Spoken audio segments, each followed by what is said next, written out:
recorded live at 4ZZZ Studios, Meanjin, Brisbane. On 102.1 FM. And broadcast across Australia on the Community Radio Network. You're listening to Zed Games. Zed Games brings you the best in gaming news, reviews, community and culture. Want to reach out? Share your hot take? Or do you just want to share your favourite game? Find us on socials at Zed Games AU.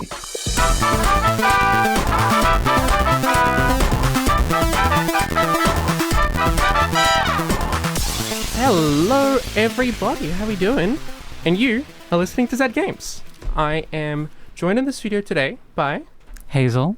Maylee. Ooh, there we go. Maylee. A surprise Maylee appearance.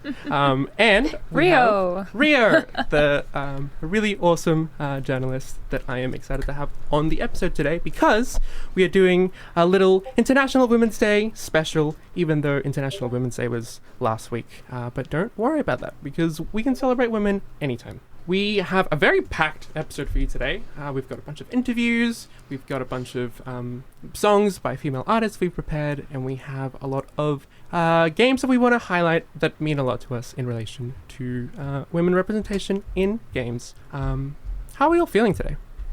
Do you want to start, Hazel? I am doing so good. I'm happy to be here. I'm excited. I'm excited about women. I am also excited. I'm excited about being a woman. It's all amazing to me. What about yourself? How are you doing? I share all of those sentiments. I'm excited to be here as a woman, talking about women, looking at women. It's good. It's all good. And Rio? I have been fantasizing about a poker night at the Inventory sequel with an all-woman cast and what that would look like. And I think the characters that do definitely have to be there are Miss Pauling from Team Fortress 2 and Vriska from Homestuck. Well, if you wanted to text in, dear listeners, 0420-626-733, let us know which female characters would you want to see in a sequel to the Inventory of the Poker Night. Other way around. Yeah. But we should get into the episode. We do have, starting up before the news, we have a little clip from one of the most prolific female composers in Brisbane, Jane Wai. You would have heard her work on the show plenty of times. And we have a track from a new game that I will let her introduce. You're listening to Zed Games. Enjoy Jane Wai's. Slumbering Woods is a cozy exploration game where you plant mushrooms and help a village of frog people restore their surroundings. A challenge I set myself when creating the soundtrack for this game is to use only musical instruments that may be feasibly made by these simple living villagers. I considered also the fact that the frogs will not have access to leather, since they are canonically frogs and smaller than leather-producing prey. We never see them eating insects in the game, so these frogs are basically vegan. All leather drums out the window. Stringed instruments also out the window, because the frogs would not use gut strings, and metal wound strings are too high-tech, so most instruments in the soundtrack are made of wood, bamboo, or clay. Such restrictions on the sonic palette means we hear things like bass drums and bass lines played on wooden logs, and percussion featuring seed shakers and clay pot udus. You'll also hear upper register melodies featuring the pan flute and ocarina. This track you'll hear is just the daytime exploration music while you walk around in the village. If you like planting games, cozy games, frogs, mushrooms, and super cute art, Slumbering Woods will be releasing a demo early in March, so check it out.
That was Village of the Frog People by Jane Wai from Slumbering Woods. Go play the demo now. You're listening to Zed Games, and I'm still in the studio with Hazel. Maylee. Real. And you haven't said your own name yet. I don't have one. Oh. Oh my goodness. I am every woman. You are every woman. Do we get to name you this episode? Text it. No, I'm kidding. You can, if you think of a better name than Natalia, which is my real name, please let me know. But again, packed episode. We are going straight into the news.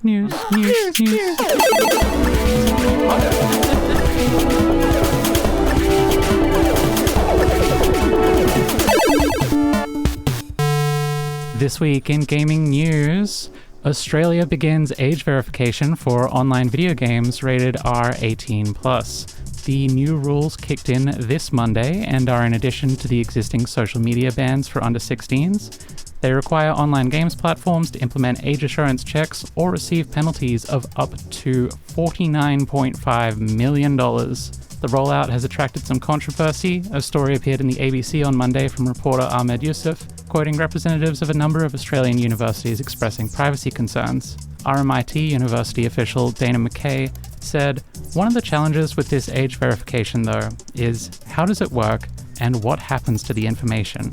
Because when we go into a bottle store or buy cigarettes, we flash our ID. The store doesn't photocopy it and keep it forever." QUT professor Daniel Angus added, "What we're seeing is a fundamental erosion of the anonymous internet." Yeah. We've talked about the social media bans previously and the whole age verification system. I'm sure everybody knows my feelings already if they've been listening, but this is a huge privacy violation and will, if it works, it will fundamentally change the way that we use the internet. Yeah. The way that we have used the internet for 20 plus years. Yeah, it's continues to develop, and I'm sure we'll talk about it more, unfortunately, in the news. Yeah, I gotta understand the complaint of, say, 12-year-olds GTA or COD or these very violent games that probably aren't appropriate for them, but we should probably leave that to just, trusting parents to tell to not buy those games for their kids and having that responsibility rather than the government just saying, okay, now nobody can play these games anymore anonymously. Yeah. Will nobody think of the children? The children. Next story. Oh, the next story in this week's gaming news is that the Communication Workers of America, or the CWA, announced in a press release on this past Monday that frontline workers at game studio Heart Machine, known for Hyperlight Drifter, had formed a union under the CWA Local 9003. The studio ended development on a prequel titled Hyperlight Breaker late last year and announced layoffs, but did not disclose how many staff had lost their jobs. So, not a heap of news out there, but that they have unionized. So hopefully they've talked a bit about steps. their goals, and a big thing that they mentioned was having everyone involved in the decision-making process when talking about how the game itself is made, because they feel that leaving some people out of those decisions internally has hurt the quality of their work. Yeah, I definitely think that the way they scaled up so quickly to a 2-game studio and 3D, that's a big thing. So I hope that unionizing helps them all. Next big story for the day. Valve has been sued by the Performing Rights Society for allegedly using its members' musical works, quote, without permission. US games company Valve is facing legal action in the UK's Performing Rights Society over the inclusion of copyrighted music in video games like EA Sports, formerly FIFA, Horizon from the Forza series, Grand Theft Auto, which are distributed on its digital platform. The PRS claims that Valve, quote, never obtained a license for its use of the rights, managed by PRS on behalf of its members, comprising songwriters, composers, and music publishers, end quote, and announced the lawsuit after what they describe as many years of attempted negotiations without appropriate engagement from Valve. I'm not entirely sure what the ramifications of this are, but from my understanding, it's basically Steam has been distributing things without them having the license, and so they are gonna have to get those licenses in order to store those products. Which, you know, in the topic of like, you know, digital ownership of products or whatever, and the way that games can be taken down so easily, I feel like, especially games like the skateboarding, the Tony Hawk games, and the car games get delisted all the time for like expired music or whatever. I really hope that this doesn't further that. But I think this probably will have an impact. What that impact is, we have no way of knowing until court proceedings are over. yeah. Moving on to the news nibbles now. Nintendo is suing the US government over tariffs. Nintendo of America has filed legal action against the US government in the US Court of International Trade over import tariffs introduced by President Donald Trump in April last year. Nintendo delayed pre-orders of the Switch 2 by 15 days shortly after the tariffs were announced. Good. Yeah. Rare Nintendo W. Like, Yeah, its lawyers can do something sometimes. I think I saw like a post somewhere saying like, this is where we're gonna finally see who has the better lawyers, Nintendo or the US. Moving on to our next news nibble, we have the PlayStation Store offering customers different, quote, personalized prices. PS Prices, a website that tracks video game pricing across the world and across multiple different platforms, but mainly focusing on the PlayStation Store, has announced that they've detected the PlayStation Store offering some customers different prices as part of an experiment in dynamic or personalized pricing. This is believed to be a type of A/B testing designed to gather data on what customers are willing to pay, but at this stage, we only know what PS Prices have told us based on their own research. Yeah. I don't need to know more. I hate it. Yeah. I hate it. I hate it. I hate it. Big thumbs down. I hate it unless they're offering me really low prices. Well, Then I only hate it a little. in most of the major regions, they're only trialing it with discounts, personalized discounts. In the US, though, they are trialing personalized price increases. Ooh. Yeah. Price hikes. And the final story for the day is Project Helix. Microsoft has announced the next generation of Xbox console on social media with the codename Project Helix and a short teaser trailer showing the project's logo. Asha Sharma, who recently took over from the retired Phil Spencer as CEO of Microsoft Gaming, added via her own social media that Project Helix will lead in performance and play your Xbox and PC games. So What does that mean, we wonder? That could mean anything. we could talk about Microsoft for ages, but I would rather talk about women than Xbox, so I reckon. Enough of this. Let's talk yeah. about women. Well, now there's a woman in charge at Xbox. Oh my gosh. Oh, wow. That's beautiful. And then That'll maybe, fix it. maybe a woman's doing the price hikes. I really feel like a part of history right now. Wow. The rest of the week in gaming, you can expect on March 12th, Fatal Frame 2, the Crimson Butterfly remake, coming out for PC, Xbox Series X, PS5, and the Switch 2. John Carpenter's Toxic Commando for PC, Xbox Series X, and PS5, which is, I think, like Left 4 Dead by John Carpenter, the film director. So. Yeah. Director. Sounds incredible. Yeah, then we've got Road Out for PC, Xbox Series, PS, and Nintendo Switch. Then we've got Solasta 2 for PC. Then we've got 1348 X Photo for PC and PS5. Shout out Medieval Lesbians. And then we've got Collector's Cove for PC, PS5, and Switch. All of that on March 12th. On March 13th, Horizon Monster Hunter Stories 3 Twisted Reflection for PC, Xbox, PS5, and Switch 2. And then on the 17th, Dead Zone Rogue Nintendo Switch. for the Nintendo Switch 2. And that is what happens when you have the soundboard on. But now we're going to go to an interview with the number one female pinball player in the world. We just got a passionate subscriber. Someone really loves pinball or Xbox. I don't know. Or one of the women. two. Or women. Shout out. I am Emily Cossin. I am ranked the #1 Australian female pinball player, and currently I am focusing on building the women's and non-binary community within Brisbane. I got into pinball when I was very little. I remember my first game I played, I was 3 years old in my house. My dad was collecting games and fixing them up. And then eventually Time Zone started making their own pinball tournaments with new games that they brought in from Stern. And so it was really fun. On the weeknight, I would go with my dad to the local tournaments, and I got hooked ever since, because who would say no to going to Time Zone during the week on a school night? It was never my aim to, be the top female player, I guess, because growing up I was predominantly the only female player, and it wasn't my aim until I started playing really regularly, and then I started beating the adults that I was like, oh, maybe this is something I can achieve.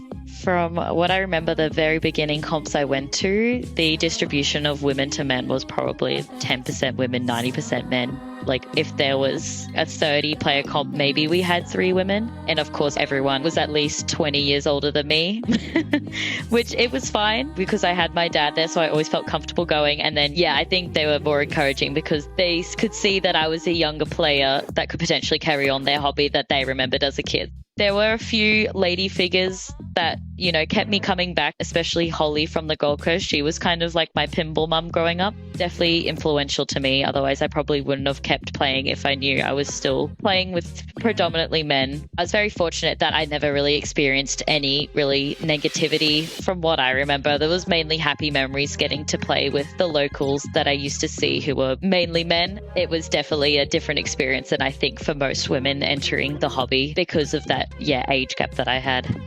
I had gone to an International Women's Day networking event at Game Loft, and it was really bad of me, but I was shocked to see that there were people other than women there, and I was like, why are there males here? But they brought up such a good point, it's good and all for us to, talk about women's struggles, but if we're just talking to women, it's kind of lol, we all experience that. But when you invite men to the conversation, then they actually get that deeper understanding, and then they can kind of reflect, oh, how can we then provide support for you to help you in that sort of way? So this is how we can grow the community and be able to better support those minority groups within any hobby.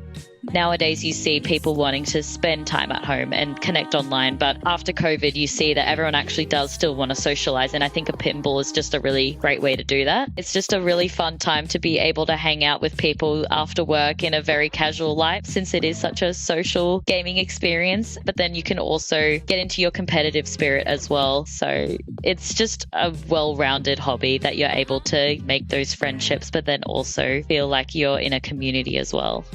Currently at Netherworld, there are a variety of different events for different skill levels and different involvement of players. So we have social events on Tuesday nights. They're the Bells and Chimes nights that invite any people that identify as women or non-binary to play on a selection of free play games.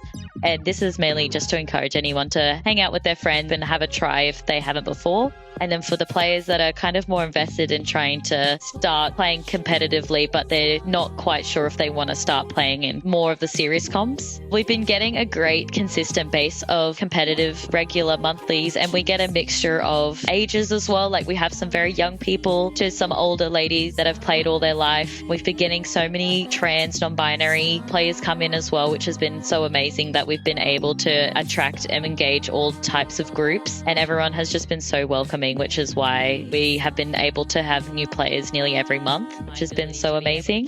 None of this would be possible without the support that I have from the venues. Netherworld has been running for 10 years now this year, so without Jimmy Nails, the owner of Netherworld, support, I wouldn't be able to host these events because he has built such an inclusive and welcoming community. Something exciting from the support we've received from the past few years, it was the first time that we could actually host the Queensland Women's Championship, but we just had never done it because there wasn't enough players to do that. It's only come. Our aim for next year is that we have enough players now in every state across Australia that they can host their own women's championships, so they can then qualify into the Australian Women's Championship, which is really awesome. Beautiful. We just listened to an interview with Emily Cossin, the #1 female pinball player in Australia. And we are going to be talking about... We're doing a Women's Day special. That's the one. Sorry, I was women on the mind. I just got lost in it. I've asked each of you to pick a game that means something to you in the context of your femininity, because it was International Women's Day last week. And so I would love to hear what you have picked for us first. Hazel? I have picked Portal, the original. The original. The first game.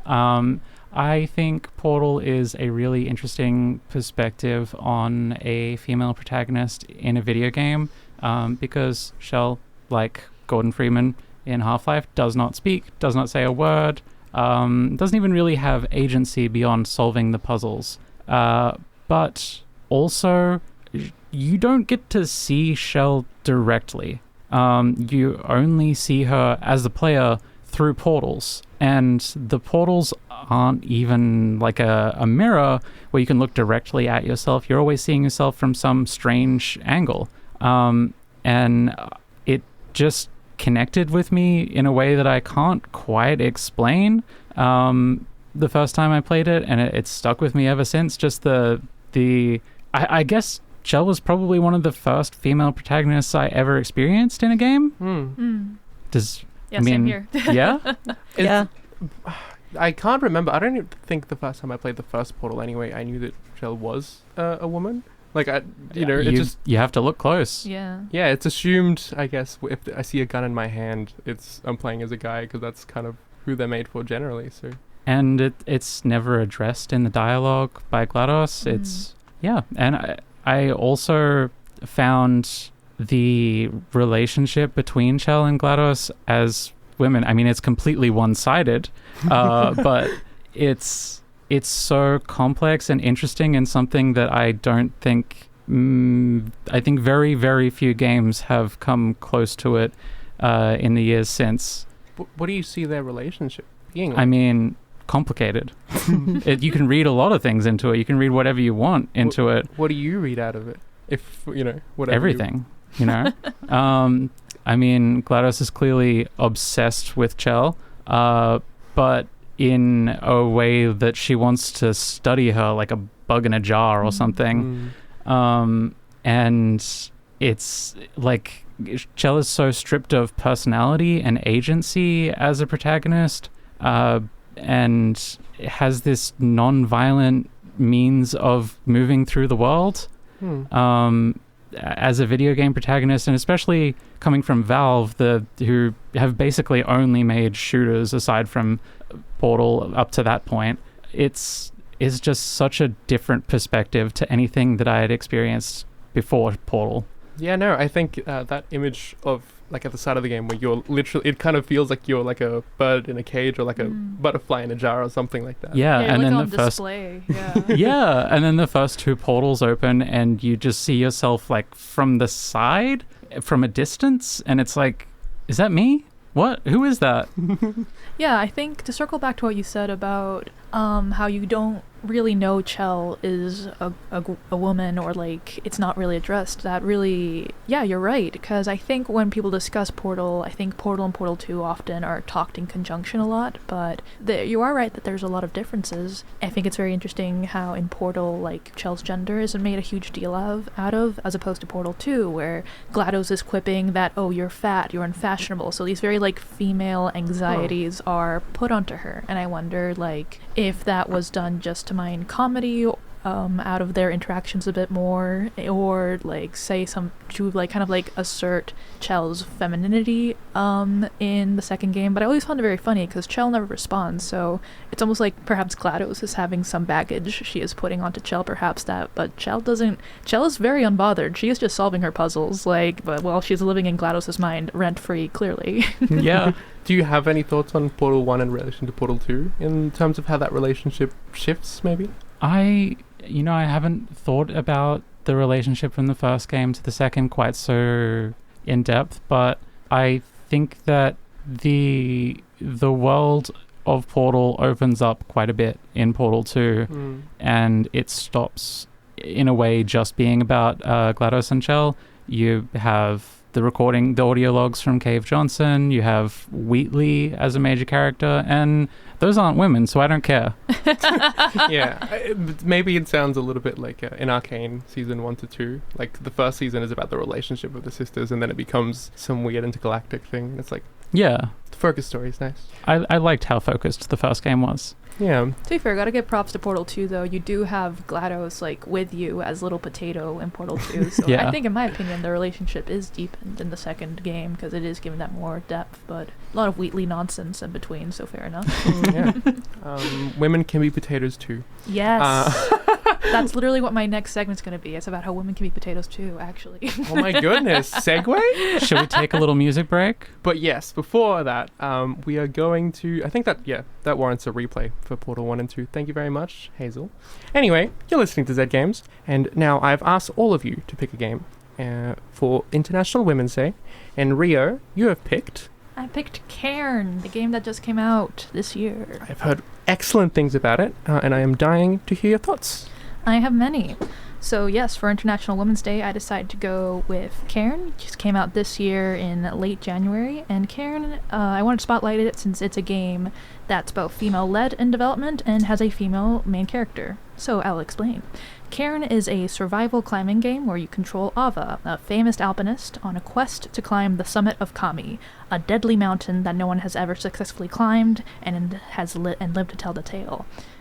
Cairn was developed by the Game Bakers, a French and Swedish studio, and notably, the game is produced by Audrey LePrince, co-founder of the Game Bakers, and has been a game producer for decades. She's been game producing since for Quantic Dream, and was a senior producer for many years at Ubisoft before founding the Game Bakers. So Cairn's gameplay is kind of Faudian in that you're controlling each individual limb of Aava and her quest to get to the top, but this is not a rage-type game. It is a meditative, slow-paced game as you comb your environment to discover herbs and cook them to make yourself meals to relieve your hunger and thirst bars as you climb the sheer rock faces of Kami one limb at a time.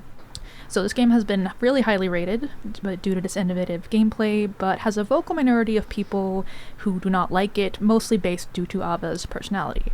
Now Aava, this is crazy, because Aava to me is one of the most consistently written characters I've ever seen. She is a great meditation on solitude, and what makes a person reach a personal goal even when it's negatively impacting her life. And you meet many characters across the mountain who are kind of funhouse reflections of Aava's solitude and where she could end up if she continues down this path.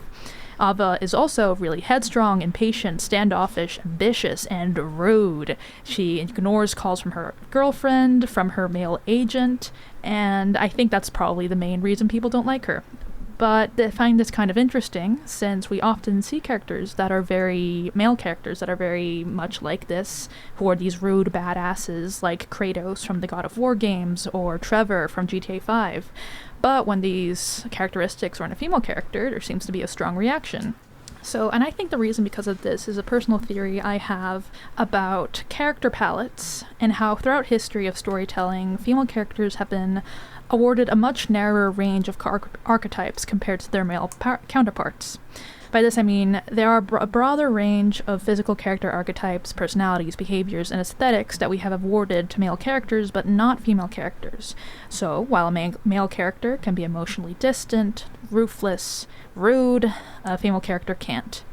So for International Women's Day, I want people to challenge the palettes in which they see female characters, and not act, I suppose, as shocked when they see a female character who is rude, hypocritical, gruff, gross, stoic, dour, modestly dressed, and aesthetically average, because that's how a lot of real-life women are. But also the same flip side goes for men. I want to see more male characters who are showcased for how nurturing, how kind, how beautiful, and how gentle they are as well. So whenever for International Women's Day or this month, I kind of just want people to think more broadly about the kind of broad palettes they apply to female characters, and kind of just embrace the rougher edges of them, the same way you can revel in a badass like Kratos. I'll revel in Aava, who does not return her annoying male manager's calls because she's busy climbing a mountain, dude. Yeah. We support women's rights and women's wrongs. And women's wrongs. Yeah. All of it. That was really cool. It reminded me a lot of the themes of like Consume Me as well from last year, which is we talked about on the show. Of like the hunt for like achieving a thing at the cost of your own self and your relationships. Yeah. Thank you so much, Ria Rabaye. You can find her on Qualbert. Oh yes, Clover.com. I think, not to make you blush, but I think you are my favorite games writer in Australia. Genuinely excellent work. You should go follow her wherever you are.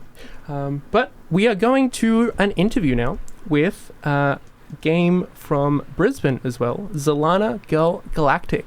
This is a dress-up game, but I will let Alana talk more about it to you. You are listening to Zed Games. We'll be back after a short break.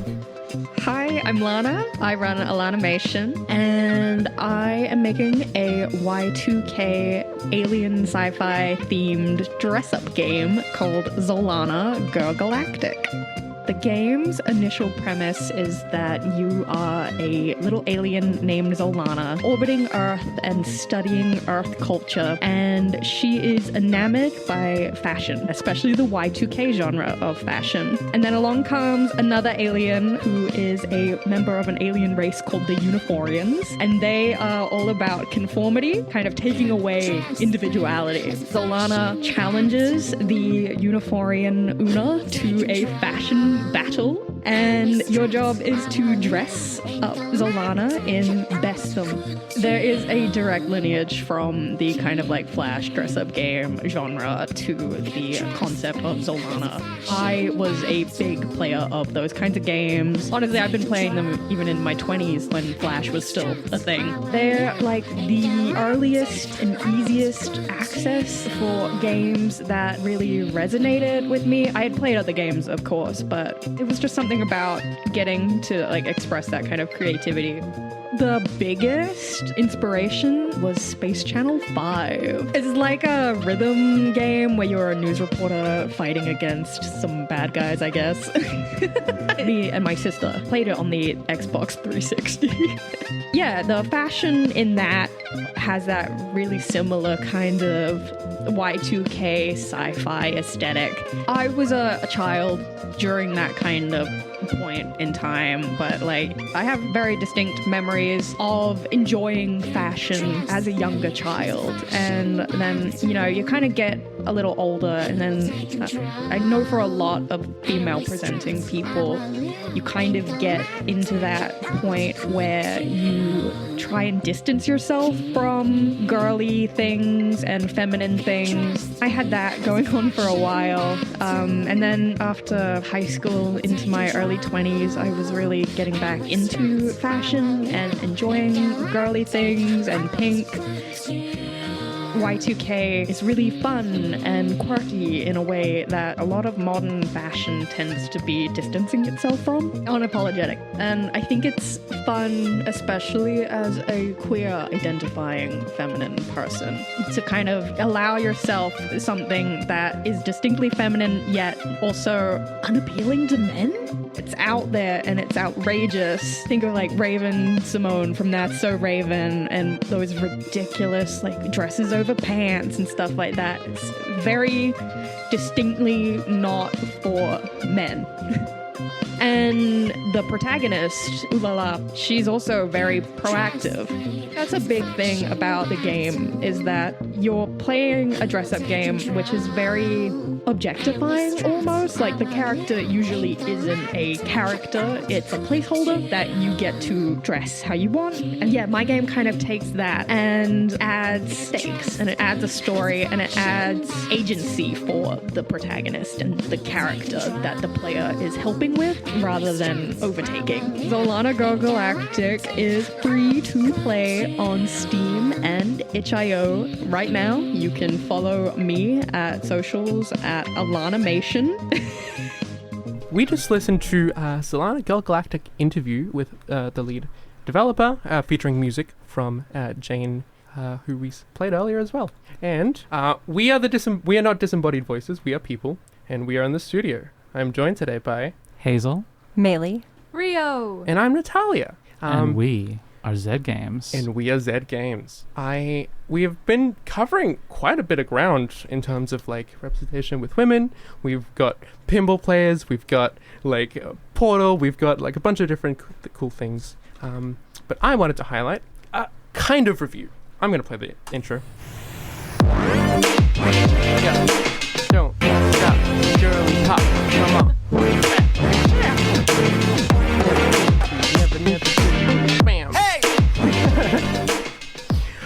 talk about Don't Stop Girlypop today. Half review, half cultural analysis. This is a game that came out just a couple weeks ago by Australian developers Funny Fintan, I think it was. It is a first-person movement shooter the faster you go, the more damage you deal. It is the glossiest, shiniest, girliest game I've ever seen, frankly. And it is launched to very good reception.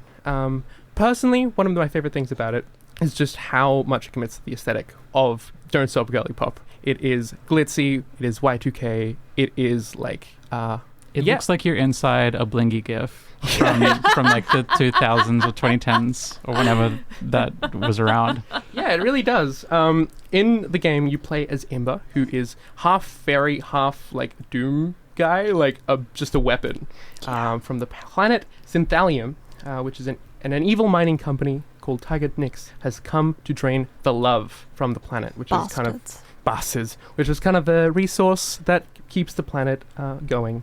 And so after climactic thing happens, you are brought back to try and rescue this society. It is a really interesting story about revolution, about fighting up to the men or whatever.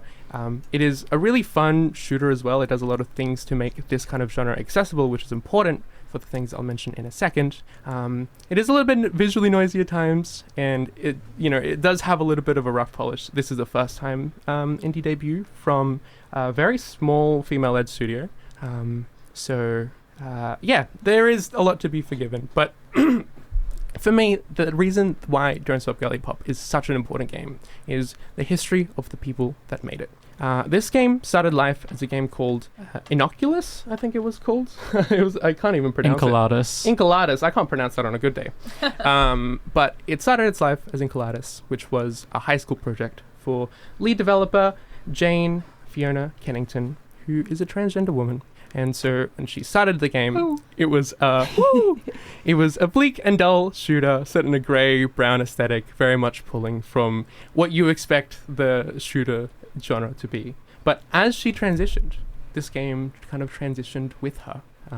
It changed aesthetics, and you can see the bones of the game that was, but then over the top of it has been completely transformed to tell an unequivocally feminine story about, again, survival. The story and the way that it unfolds with like the planet of the fairy women or whatever is actually a really heartfelt story with really good voice acting. And it tells not just like, a lot of female games from like the Flash era or whatever that were made for women were made with very small, narrow, like you were saying, protagonists, where games about dressing up and having a family and all that kind of like superficial stuff. But this game goes beyond that and tells a story of revolution and what it takes to like lead a people, and to again, coming from a trans woman in the current times is a very nice message to hear. In that way, Don't Stop Girlypop is not only a catchy title that describes what the game is about, going fast, but it's also a catchphrase for the revolution. History of girl games are shovelware, and they are ignored and panned by critics because they are they don't count as real games. And I think that like in recent years there has been a resurgence in those kind of games by people who are interested in them, and people who want to make them at a small scale. There is a lot of really cool games coming out, even including Zolana, which we mentioned earlier. And I think that there has been a small resurgence of this kind of game through genres like the wholesome game and like the that kind of game even like Picroos are kind of bringing back the doll maker games we'd see in our youth and Flash games. There's always been a resurgence of that happening. There's always been a resurgence of that. For me, kind of, especially this game has dress-up mechanics where you can customize your arms and stuff like that. To me, it just feels like an extension of what like guys like to dress up with shiny guns and dress up their characters. Exactly. So it just feels like a natural progression. And if nothing else, I think what the most important thing that this game does is it kind of has that crossover of genre and actually makes the boomer shooter, which is the most masculine of the shooter forms, be introduced to a whole new audience, and the fact that it's coming out of Australia and led by a trans woman is really special to me. I have a lot more to say, and I'm sure I will someday, but for now, we are out of time. That was so much stuff that we covered. Time flies when you're talking about women. True. Time flies when you're thinking about women. We're going to say goodbye. Thank you very much for joining us. How are you feeling? I'm feeling incredible. I love women. I love being a woman. I love womanhood. What about you, Rio? Something I forgot to mention, we need more fat women. I am pro fat women. We need a bigger woman now. I was trying to think of cool fat women in games. Yeah, Couldn't think of any. We need more. We didn't have time, I but want let us Wario, know. but a woman is what I need. That's Think what about woman while we play this outro, and we'll see you on the next episode. Good night. Women. Goodbye. Thanks for listening to Zed Games. If you'd like to listen to more, you can find us on the Community Radio Plus app. Or find us on socials at Zed Games AU. See you next time.